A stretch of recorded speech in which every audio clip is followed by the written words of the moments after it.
Question है the value of KP for the reaction. ये reaction दे रखी है, इसके लिए आपको केपी की वैल्यू बतानी है। तो फॉर्मूला क्या होता है, कॉन्सेप्ट क्या होता है वो बता देता हूँ। KP is equal to K C into R T की पावर डेल्टा एन जी। ठीक है sir, KP K C into R T की power delta N G. Temperature ध्यान रखना केल्विन में रखना है आपने को। और जो डेल्टा एन जी वो कैसे निकालोगे, देखो डेल्टा एन जी क्या होता है, जो गैसियस मोल्स है प्रोडक्ट के, यानी N gaseous product minus N gaseous of reactant. Product के कितने मोल हैं गैसियस, स्टाइकोमेट्री से चेक कर लोगे, उसमें से रिएक्टेंट के माइनस करना है। देखो प्रोडक्ट के देखो 4 और 1 यानी 5 है, माइनस रिएक्टेंट के कितने 2 यहाँ पे और 2 यहाँ पे यानी 4। तो यहाँ पे डेल्टा एन जी तो निकल के आ गया 1। और वैल्यू रख लेते हैं अपन। देखो आपको पूछा क्या है, केसी की वैल्यू पूछा है और आपको केपी की वैल्यू दे रखी है ना, यहाँ पे देखो 0.03। तो केपी की value 0.03 is equal to K सी। अब आर की वैल्यू देखो पूछा है मोल में, मोल पर लीटर है ना, तो 1/12 कर लो। देखो जो 0.0821 लिखते हो ना, तो उसे 1/12 भी तो लिख सकते हो है ना, डायरेक्ट क्वेश्चन सोल्व करने के लिए। इनटू टेम्परेचर, टेम्परेचर है 427 केल्विन, जिसे आप डिग्री सेल्सियस है, इसे केल्विन में कन्वर्ट करो। ठीक है, तो ये हो जाएगा 700। ओके, डेल्टा एन जी 1 है तो पावर 1। तो यहाँ से आप केसी निकालोगे तो क्या हो जाएगा, केसी इज इक्वल टू 0.03 इंटू 12/700। तो यहाँ से सोल्व करोगे आप तो इसकी वैल्यू आ जाएगी 5.22 इंटू 10⁻⁻4 मोल पर लीटर। ठीक है, तो यानी करेक्ट आंसर कौन सा हो जाएगा, फर्स्ट।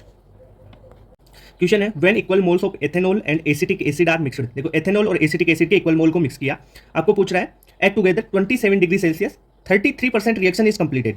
33% रिएक्शन का मतलब 1/3 कंप्लीट हो गया। ठीक है, केसी फॉर दिस रिएक्शन, देखो रिएक्शन दे और केसी पूछे तो कैसे करोगे। रिएक्शन कंप्लीशन कितना हुआ 33%। शुरू में मान लो आपको ये और बोला है कि mix together in equal moles. देखो ये 1 है, एसिटिक एसिड 1 है, ये इनिशियल इनका 0 होगा। टी बराबर इनिशियल टाइम पे बात करें, इनिशियल टी बराबर 0 इनिशियल पे, किसी टी टाइम पे बात करें तो देखो इसने बोला है कि ये 33% रिएक्शन हो गई, यानी इसका 1/3 बन गया, इसका 1/3। 33% का मतलब है 1/3 है ना, यही तो है। तो ये कितना रहेगा, ये कितना बचेगा 1 - 1/3, ये कितना बचेगा 1 - 1/3, ये कितना फॉर्म हो गया था 1/3, तभी तो ये बचा 1 - 1/3। ठीक है, यानी 1 - 1/3 सोल्व करेंगे तो ये हो जाएगा 2/3, ये रह गया 2/3, ये 1/3 और ये 1/3। अब केसी के लिए फॉर्मूला क्या लगाओगे, देखो केसी कैसे निकालते हो। केसी के लिए आप लिखते हो जो प्रोडक्ट है उसकी कंसंट्रेशन, उसके पावर में उसका स्टाइक्योमेट्री बटा रिएक्टेंट, और रिएक्टेंट की कंसंट्रेशन लिखोगे, उसके पावर में उसका स्टाइक्योमेट्री लगा दो। अब प्रोडक्ट कौन कौन से हैं, ये दोनों प्रोडक्ट हैं, इनकी लिखो प्रोडक्ट को 1/3 इंटू 1/3। ठीक है, दोनों की पावर में क्या लिखोगे, उसका स्टाइक्योमेट्री भाई 1 1 ही है। ओके, रिएक्टेंट कौन से हैं, ये दोनों हैं, रिएक्टेंट दोनों को लिख दो 2/3 इंटू 2/3, पावर तो 1 1 है इसलिए 1 1 रह गया। तो केसी सोल्व होकर यहाँ पे कितना आया 1/3 इंटू 1/3 यानी 1/9 अपॉन 4/9 यानी 1/4। तो केसी इज इक्वल टू 1/4 मतलब 0.25। तो करेक्ट आंसर हो गया सेकंड। क्लियर बात। एनसीईआरटी से बनाया हुआ क्वेश्चन है, जेईई मेंस में आ चुका है, नीट में भी इससे क्वेश्चन आ चुका है, बहुत शानदार क्वेश्चन है, आपकी बार भी आ सकता है। देखो क्वेश्चन है which of the following statements are correct, कौन सी स्टेटमेंट इनमें से करेक्ट है। सारी स्टेटमेंट की एक्सप्लेनेशन कॉन्सेप्ट सब कुछ बताऊंगा मैं। पहली स्टेटमेंट है द वैल्यू ऑफ के equilibrium always increase with increase in temperature. नहीं, ऑलवेज इंक्रीज नहीं होती, तो अपन ये बोल सकते हैं कब इंक्रीज होगी कब डिक्रीज होगी। देखो जो के इक्विलिब्रियम है वो may increase and may decrease with increase in temperature. Sir कैसे, अगर आप एंडोथर्मिक रिएक्शन लेते हो ना तो टेम्परेचर को इंक्रीज करने पर के इक्विलिब्रियम इंक्रीज होगा, अगर एक्सोथर्मिक रिएक्शन है आपकी तो टेम्परेचर इंक्रीज करने पर के इक्विलिब्रियम डिक्रीज होगा। तो हमेशा इंक्रीज थोड़ी हुआ, हमेशा तो अगर एंडोथर्मिक रिएक्शन लिखी हुई होती तब हमेशा इंक्रीज होता, अगर एक्सोथर्मिक आ गया तो डिक्रीज हो जाएगा। क्लियर बात, तो पहली स्टेटमेंट रॉन्ग है। नेक्स्ट है dissolution of gases in water is high at higher temperature. नहीं, देखो सेकंड स्टेटमेंट में मैंने सॉल्यूशन वाले चैप्टर में भी आपको बताया है कि देखो अगर कोल्ड वाटर है, कोल्ड वाटर में जो गैसेस है वो डिजोल्व ज्यादा होती है, वो डिजोल्व ज्यादा होती है कोल्ड वाटर में। इसका मतलब अगर आप टेम्परेचर इंक्रीज करते हो तो गैस है ना, गैस वो उसका डिजोल्यूशन डिक्रीज होगा, यानी अपन ये बोल सकते हैं कि dissolution of gas will decrease with increase in temperature. तो गैस का डिजोल्यूशन क्या होगा, डिक्रीज होगा। क्लियर बात, तो यहां पे तो इंक्रीज बता रहा है वो, वाटर इज हाई, हाई नहीं होगा लो होगा, तो ये भी रॉन्ग हो गया। नेक्स्ट स्टेटमेंट है introduction of inert gas in gaseous reaction at equilibrium keeping pressure constant has no effect. नहीं नहीं नहीं, वो वॉल्यूम वगैरह उनकी बात अलग है, प्रेशर कांस्टेंट हो तब क्या होगा। देखो आपको कॉन्सेप्ट बता देता हूं, देखो आपने इनर्ट गैस इंसर्ट की है, ठीक है, किस पे, कांस्टेंट प्रेशर पे आपने इनर्ट गैस ऐड करी, ठीक है, तो इक्विलिब्रियम किधर जाएगा, तो इक्विलिब्रियम जाएगा जिधर गैसियस मोल्स ज्यादा होंगे, यानी equilibrium number of more gaseous moles. ठीक है, number of more gaseous moles की तरफ इक्विलिब्रियम जाएगा। तो यहां पे तो नो इफेक्ट बोल दिया इसने, ये भी रॉन्ग हो जाएगा। नेक्स्ट है the larger value of K indicate the that the product is more stable relative to reactant. देखो हाँ ये बिल्कुल सही है। कैसे?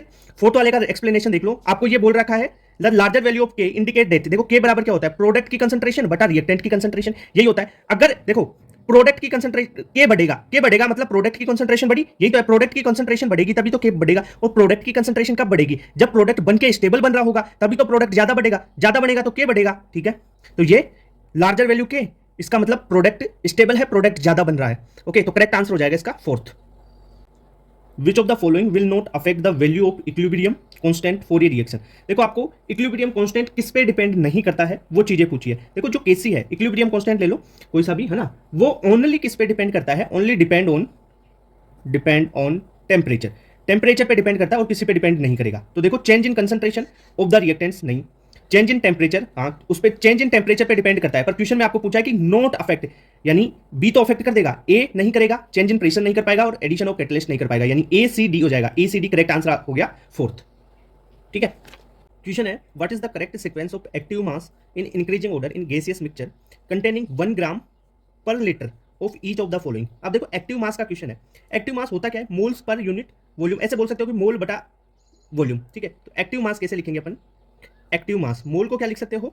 वेट बटा मोलर मास, ठीक है, इनटू आपका वॉल्यूम आ जाएगा। अब यहाँ पे क्या बोला है? 1 ग्राम, यानी वेट को फिक्स कर दिया 1 ग्राम। ठीक है, यहाँ पे मोलर मास है, सबका अलग अलग है, NH3 H2 N2 O2 सबका अलग अलग है। वॉल्यूम को फिक्स कर दिया गया, बोला है ना कि पर लीटर, यानी 1 लीटर फिक्स कर दिया। तो जो एक्टिव मास है वो डायरेक्टली किसके से रिलेट करेगा? मोलर मास से। तो यानी अपन बोल सकते हैं कि active mass inversely proportional to molar mass. अब मोलर मास का ऑर्डर जो लिख लो आप, तो मोलर मास का ऑर्डर अपन लिखें तो क्या आ जाएगा? देखो सबसे कम आ जाएगा H2 का, यानी 2, फिर आ जाएगा NH3 का 17, फिर तुम्हारा देगा N2 देगा ना, N2 का 28 और O2 का 32। ठीक है, ये है मोलर मास का ऑर्डर। तो जो एक्टिव मास है उसका ऑर्डर क्या हो जाएगा? इसके इनवर्स हो जाएगा, यानी सबसे ज्यादा एक्टिव मास H2 का, फिर NH3 का, फिर N2 का, फिर O2 का। ठीक है, क्योंकि देखो इनवर्स है ना मोलर मास। तो करेक्ट आंसर कौन सा हो जाएगा?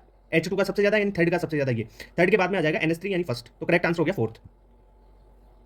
क्वेश्चन है for the equilibrium N butane gaseous phase से आइसोब्यूटेन फॉर्म हो रहा है, इसके लिए के इक्विलिब्रियम की वैल्यू दे रखी है 1.73। ठीक है, क्वेश्चन आगे, if the pressure of system varied by introducing a stream of n-butane and isobutane is represented by the curve at the constant temperature पे आपको ये कर्व दे रखा है। ठीक है, ग्राफ दे रखा है। इससे आपको बताना है at a particular point Q, इस Q पॉइंट पे आपको इनमें से कौन सी स्टेटमेंट करेक्ट है ये बताना है। स्टेटमेंट में ये दे रखा है कि रिएक्शन फॉरवर्ड जाएगी, बैकवर्ड जाएगी या इक्विलिब्रियम पे रहेगी। तो ये कैसे चेक करते हैं अपन? आपको के इक्विलिब्रियम, ठीक है, और QC निकालना होता है। ठीक है, QC होता है किसी भी टाइम पे, ठीक है, एट एनी टाइम, और के इक्विलिब्रियम होता है एट इक्विलिब्रियम टाइम। ठीक है, और ये अपने को दे रखा है कितना? 1.73 दे रखा है क्वेश्चन में। अब आप QC निकाल लो। QC कैसे निकालोगे? या तो आपको देखो ग्राफ दे रखा है तो परपेंडिकुलर अपन बेस, यानी tan थीटा से इसकी स्लोप से निकाल लो। ठीक है, पहली बात। और ग्राफ में आपको थीटा दे रखा है तो आप QC निकाल सकते हो। QC क्या हो जाएगा? आप अगर वैल्यू नहीं दे रखी होती है ना, tan थीटा वगैरह, ये तो आप कैसे निकालते? आइसोब्यूटेन की कंसंट्रेशन किसी भी टाइम पे बटा एन ब्यूटेन की कंसंट्रेशन, ठीक है, उससे निकाल लेते। पर यहाँ पे तो आपको ये दे रखा है ग्राफ, तो ग्राफ से इसकी स्लोप कैसे निकालोगे? tan 60 कितना होता है भाई बताओ? tan 60 यानी √3, और √3 की वैल्यू कितनी होती है? 1.73 होती है ना। तो यहां पे देखो के इक्विलिब्रियम बराबर QC आ गया, और आप जानते हो कि अगर के इक्विलिब्रियम और QC दोनों बराबर हैं तो रिएक्शन किस पे है? इक्विलिब्रियम पे ही रहेगी। रिएक्शन कहां पे रहेगी? इक्विलिब्रियम पर। यानी भाई उसी टाइम पे के इक्विलिब्रियम, कौन सा टाइम था? इक्विलिब्रियम टाइम था ना, के इक्विलिब्रियम टाइम पे निकाले थे के इक्विलिब्रियम। ठीक है, उसी टाइम पे KC यानी बराबर हो गया, तो मतलब वही टाइम रहा ना इक्विलिब्रियम का। तो रिएक्शन किस पे है? इक्विलिब्रियम। यानी अपन इसके लिए बोल सकते हैं कि the reaction is at equilibrium, यानी करेक्ट आंसर हो गया थर्ड। ओके, अच्छा क्वेश्चन है, देखो क्वेश्चन है X Y and Z react in 1:1:1 stoichiometry X का, वाई का और जेड का। देखो ये ग्राफ दे रखा है, जो वाई है ये स्ट्रेट लाइन है, ओके, ये जेड है और ये एक्स है, ओके, 1:1 में है सारे। The concentration of X Y Z were found to vary with time. ठीक है, टाइम के साथ वेरी कर रही कंसंट्रेशन, और टाइम का ग्राफ दे रखा है figure below. Which of the following equilibrium reaction represent the correct variation of the concentration with time. ठीक है, आपको रिएक्शन बतानी है। सबसे पहले रिएक्शन बताओगे तो आप ये देखो कि कौन सा रिएक्टेंट है, कौन सा प्रोडक्ट है। ओके, ये चीज देखो। साथ में आपको देखो गैसियस फेज दे रखी है, एक सॉलिड फेज के बारे में भी दे रखा है। सॉलिड फेज है तो वो कंसंट्रेशन टाइम के साथ में उसकी तो चेंज होगी नहीं। अगर जहां पे कंसंट्रेशन टाइम के साथ चेंज नहीं होगी मतलब सॉलिड है। लिक्विड की और गैसियस फेज की चेंज होती है, सॉलिड की नहीं होती है। तो वाई देखो, जो वाई है उसकी कंसंट्रेशन फिक्स है, सॉलिड, तो ये सॉलिड होगा क्योंकि कंसंट्रेशन टाइम के साथ चेंज नहीं कर रही, तो वाई होगा आपका सॉलिड। ठीक है, और जो एक्स है और जेड है ये आपके गैसियस फेज में हो सकते हैं या लिक्विड, पर गैसियस दे रखा है तो गैसियस हो गए। ठीक है, ओके। अब रिएक्टेंट कौन सा? देखो जो एक्स है उसकी 10 मोलर से ये घट के आ गई 6 मोलर पे, यानी कंसंट्रेशन कम हो रही है, रिएक्टेंट की तो कम होती है, रिएक्टेंट प्रोडक्ट में कन्वर्ट होता है, तो रिएक्टेंट की कंसंट्रेशन कम होती है, प्रोडक्ट की बढ़ती जाती है। यानी 10 मोलर से 6 मोलर आ गई किसकी, एक्स की, तो एक्स क्या होगा, रिएक्टेंट, एक्स हो गया रिएक्टेंट। प्रोडक्ट कौन सा होगा, देखो 1 मोलर, ये जीरो से बढ़ के जेड कहां पे चला गया, 4 मोलर पे, ठीक है। तो 0 से 4 यानी बढ़ रही है, तो प्रोडक्ट की तो बढ़ती है, तो बढ़ रही है किसकी, जेड की बढ़ रही है, प्रोडक्ट होगा जेड। अब रिएक्शन लिख लो, रिएक्शन कैसे लिखोगे, रिएक्टेंट से प्रोडक्ट की ओर। रिएक्टेंट कौन सा है, पहले देखो रिएक्टेंट आपको दे रखा है एक्स, एक्स गैसियस प्लस आपका जो वाई है, वाई सॉलिड में होगा, solid Y solid, X gaseous plus Y solid से क्या फॉर्म हो रहा है, जेड गैसियस। ध्यान रखना, एक्स और वाई यहां पे भी दे रखा है, पर यहां पे वाई किसमें है, गैसियस में, पर ये देखो यहां पे कांस्टेंट है इसलिए सॉलिड में होगा। क्लियर बात, तो अच्छा क्वेश्चन है, करेक्ट आंसर हो गया सेकंड। देखो जेईई मेंस में ऐसे क्वेश्चन पूछे जाते हैं, तो एनसीईआरटी बेस्ड है क्वेश्चन। ओके, क्वेश्चन है स्टेटमेंट टाइप है, देखो select the correct statement, correct statement देखना है। पहले statement, catalyst make a reaction more exothermic, नहीं भाई कैटलिस्ट ना तो एंडोथर्मिक कर सकता है ज्यादा, ना एक्सोथर्मिक, ठीक है, तो कैटलिस्ट तो कर ही नहीं सकता, कैटलिस्ट का तो रोल ही नहीं होगा इसमें मोर एक्सोथर्मिक करने में, तो फर्स्ट वाली तो रॉन्ग हो गई। सेकंड वाली, फॉर रिएक्शन CaCO3, यहां पे देखो सॉलिड दे रखा है, उससे फॉर्म हुआ CaO सॉलिड और CO2 गैसियस, ठीक है, तो आप जो Kp लिखोगे वो Kp है PCO2, सही है, क्योंकि जो सॉलिड है ना, सॉलिड को आप कांस्टेंट लिखते हैं ना Kc Kp, तो सॉलिड को तो लिखते ही नहीं है, एक्टिव मास इसका तो क्या हो जाएगा, तो एक्टिव मास तो 1 हो गया, तो इसका तो कोई फर्क नहीं पड़ेगा, सॉलिड को तो लिखते ही नहीं है। तो यहां पे देखो CO2 गैसियस फॉर्म में दे रखा है, तो Kp क्या हो जाएगा, PCO2, तो ये करेक्ट है, बी वाली करेक्ट है। नेक्स्ट देखो, catalyst increase the value of equilibrium constant, नहीं इक्विलिब्रियम कांस्टेंट कैटलिस्ट चेंज ही नहीं कर सकता, टेंपरेचर पे डिपेंडेंट होता है ना Kc Kp वगैरह उन चीजों की, तो ये भी रॉन्ग हो गई। नेक्स्ट है, for the reaction H2 gas से I2 gas to HI gas, ठीक है, ये बना equilibrium constant K is dimensionless, सही है। K क्या लिखते हो, प्रोडक्ट की कंसंट्रेशन बटा रिएक्टेंट की कंसंट्रेशन, तो कंसंट्रेशन है बटा कंसंट्रेशन है तो डायमेंशनलेस होगा, तो डी भी करेक्ट है, यानी सही कौन कौन सा हो जाएगा, बी एंड डी, तो करेक्ट ऑप्शन हो जाएगा फोर्थ। क्वेश्चन है, the reaction mixture containing H2N2NH3 और इनका पार्शियल प्रेशर दे रखा आपको 2, 1, 3, ठीक है रेस्पेक्टिवली। ओके, टेम्परेचर है 725 केल्विन, इस पे आपको Kp की वैल्यू दे रखी है इस रिएक्शन के लिए, N2 + 3H2 से 2NH3 फॉर्म हुआ, इसकी Kp की वैल्यू ये है 4.28 × 10⁻⁵, ठीक है, प्रेशर के टर्म में है। Okay sir, which direction the net reaction will go, net reaction किस डायरेक्शन में जाएगी, ऐसा क्वेश्चन पूछे तो आप एक तो निकालोगे Qp और एक Kp की वैल्यू, अगर कंसंट्रेशन के टर्म में हो तो Qc और K इक्विलिब्रियम Kc, ठीक है, Kc की वैल्यू निकाल सकते हो। अब देखो Kp तो कब निकालोगे, एट इक्विलिब्रियम टाइम पे निकालते हो ना, के इक्विलिब्रियम पे, और Qp एट एनी टाइम, किसी भी टाइम पे, तो अगर Qp is equal to Kp हो जाए तो ये कौन सा होगा, इक्विलिब्रियम कंडीशन होगी। अगर यहां पे Qp की वैल्यू ज्यादा हो जाए Kp से, Qp ज्यादा हो गई तो रिएक्शन बैकवर्ड हो जाएगी।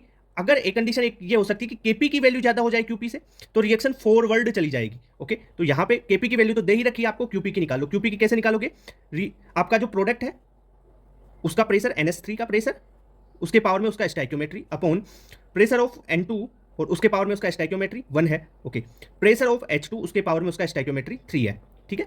ओके, ये कर दो तो Qp यहां से निकल के आएगा। NH3 का प्रेशर देखो 3 atm दे रखा है, 3 का स्क्वायर अपॉन N2 का लिए, N2 के लिए दे रखा है 1 का 1 पावर 1, और देखो जो H2 है उसके लिए दे रखा है 2, 2 की पावर 3, तो यहां से देखो 9 हो गया 3 स्क्वायर अपॉन 2 क्यूब, तो ये हो जाएगा 8।